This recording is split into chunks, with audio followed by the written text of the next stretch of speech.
Hello friends, welcome to GS by Bhardwaj. Friends, आज की इस वीडियो हम बात करेंगे कि हमारे कितने मार्क्स होने चाहिए जिससे हम पीईटी की तैयारी कर सकते हैं, या ग्रुप डी की क्या कट ऑफ रहने वाली है या रह सकती है जिससे हम पीईटी की तैयारी में जुट जाएं। तो देखिए फ्रेंड्स, मैंने भी ग्रुप डी का एग्ज़ाम दिया है। मेरा जो बोर्ड है वो इलाहाबाद बोर्ड है और मेरा जो एग्ज़ाम हुआ था वो 29 अगस्त को थर्ड शिफ्ट में हुआ था। तो जैसा कि आपने एक्सपीरियंस किया होगा कि इस बार नंबर ऑफ़ वैकेंसीज़ ज़्यादा हैं 2018 से।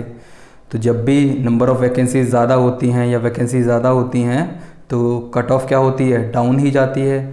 और जब कभी वैकेंसी कम होंगी तो जाहिर सी बात है कि कट ऑफ ज़्यादा जाएगी। तो इस बार अगर हम बात करें 2018 की तुलना में तो वैकेंसी ज़्यादा हैं, तो इस बार कट ऑफ 2018 की तुलना में कम ही जाएगी। ये बात आप भी अनुभव कर रहे होंगे। और जैसे कि अगर बात करें कि जैसे अप्रेंटिस वाले हैं, पीडब्ल्यूडी वाले हैं, तो देखिए इनके लिए तो 20% का जो क्राइटेरिया है वो पिछली बार भी था। और ये बात भी अगर आप जानते हैं तो अच्छी बात है, नहीं जानते तो मैं आपको बता देता हूँ कि अगर अप्रेंटिस वाले या पीडब्ल्यूडी वाले क्वालिफाई नहीं कर पाते हैं इस एग्ज़ाम को, तो जो वैकेंसीज़ बचती हैं वो जो नॉर्मल या विदाउट अप्रेंटिस वाले स्टूडेंट्स होते हैं उनको मिल जाती हैं। तो इसमें कोई दिक्कत वाली बात है ही नहीं। और जैसे कि अटेंडेंस की बात कर लें तो अटेंडेंस, जैसे कि आपने एग्ज़ाम दिया होगा तो अटेंडेंस आप देख रहे होंगे कि जैसे 2018 में जो अटेंडेंस गई थी 60 या 65 गई थी, लेकिन इस बार 40 या 45 भी देखने को मिल रही है। मैं खुद एग्ज़ाम देकर आया था तो वहाँ पे शायद 100 स्टूडेंट्स के आसपास का रूम था और उसमें 40 या 35 या 38 के आसपास स्टूडेंट्स बैठे थे, जिनमें मैं भी एक था। तो अटेंडेंस भी पिछली बार से बहुत कम जा रही है। और एग्ज़ाम लेवल की बात करें, जो कि एक इम्पॉर्टेंट फैक्टर है इस एग्ज़ाम की कट ऑफ को डिसाइड करने का, तो आप देख सकते हैं कि 2018 में जो एग्ज़ाम का लेवल था और इस बार का जो एग्ज़ाम का लेवल है वो क्या है। इस बार का एग्ज़ाम का लेवल पिछली बार के एग्ज़ाम के लेवल से बहुत ज़्यादा हार्ड है। पिछली बार तो सिंपली क्या था कि मान लो सल्फ्यूरिक अम्ल पूछ लिया कि सल्फ्यूरिक अम्ल का फॉर्मूला क्या है, तो नीचे ऑप्शन आ गया H2SO4, टिक लगाया, आगे बढ़ गए। लेकिन इस बार तो घुमा घुमा के पूछे गए हैं क्वेश्चन।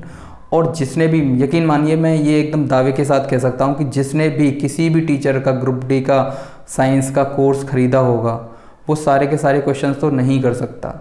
मतलब उसको क्वेश्चंस ऐसे लगेंगे कि वो शायद पहली बार ऐसे क्वेश्चंस देख रहा है। मतलब किस तरीके के क्वेश्चन आ गए, मैंने ही खुद मुझे लगा कि पता नहीं कैसे क्वेश्चन आ गए। तो एक एग्ज़ाम का जो लेवल है वो भी एक बहुत बड़ा फैक्टर यहाँ पे डिसाइड करेगा कट ऑफ को।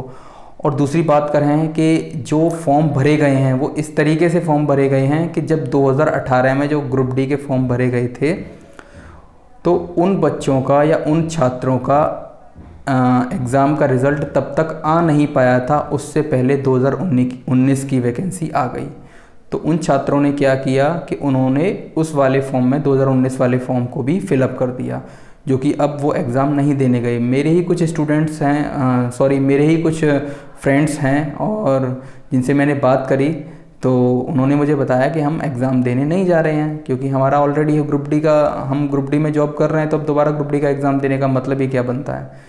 तो ये जो 1 करोड़ का जो आपको आंकड़ा दिख रहा है कि 1 करोड़ फॉर्म पड़े हैं, ये सब एक डरावनी वाली बातें हैं। आप यकीन मानिए, अगर आपके, देखो मैं कट ऑफ की बात करूं तो अगर आपके जनरल में 62 मार्क्स आ रहे हैं, ओबीसी में 60 आ रहे हैं, एससी में 56 आ रहे हैं, एसटी में 52, और अगर ईडब्ल्यूएस की बात करें ओबीसी से थोड़ा कम मान लीजिए 58, इतने आ रहे हैं ओवरऑल सभी जोन की बात कर रहा हूँ, तो आप फिज़िकल की तैयारी करने लग जाइए। मैं ऐसा क्यों कह रहा हूँ, क्योंकि जिस दिन रिज़ल्ट आएगा ना उस दिन ये भी आएगा कि फ़िज़िकल आपको कब देने आना है। और फिज़िकल में रेलवे ज़्यादा दिन नहीं लगाएगा। मान लीजिए किसी का वेट ज़्यादा है, तो जिसका वेट ज़्यादा होगा वो कैसे रनिंग कर पाएगा, उसको अपना वेट कम करना होगा। हाँ, क्योंकि जितना वेट कम होगा उतनी ही तो फुर्ती से, उतनी ही तो तेज़ी से आप दौड़ पाओगे। और 4 मिनट 15 सेकंड में आपको 1000 मीटर की रनिंग करनी है।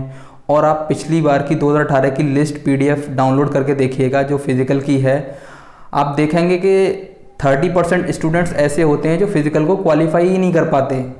तो आपको पहले से प्रिपेयर रहना होगा क्योंकि आपको फ़िज़िकल देना ही देना है। आप ये मत सोचिए कि क्या होगा, ये होगा। अरे फ़िज़िकल दीजिए, फिटनेस अच्छी रहेगी, रनिंग लगाइए डेली। तो ये है। और आंसर की अगर बात करें तो इस महीने मतलब अक्टूबर जो आने वाला है, अक्टूबर के लास्ट वीक तक या उससे पहले भी हो सकता है, लेकिन लास्ट वीक तक 100% मानिए कि रेलवे आंसर की को जारी कर देगा। और आपकी जो कोई भी राय है इसके बारे में, रेलवे एग्ज़ाम के बारे में, या जो भी कुछ आप पूछना चाहते हैं तो वो मुझे कमेंट में लिख सकते हैं। मैं उसका रिप्लाई करने की पूरी कोशिश करूँगा। और प्लीज़ फ्रेंड्स, हमारे चैनल को सब्सक्राइब कीजिए, हमसे जुड़े रहिए। धन्यवाद।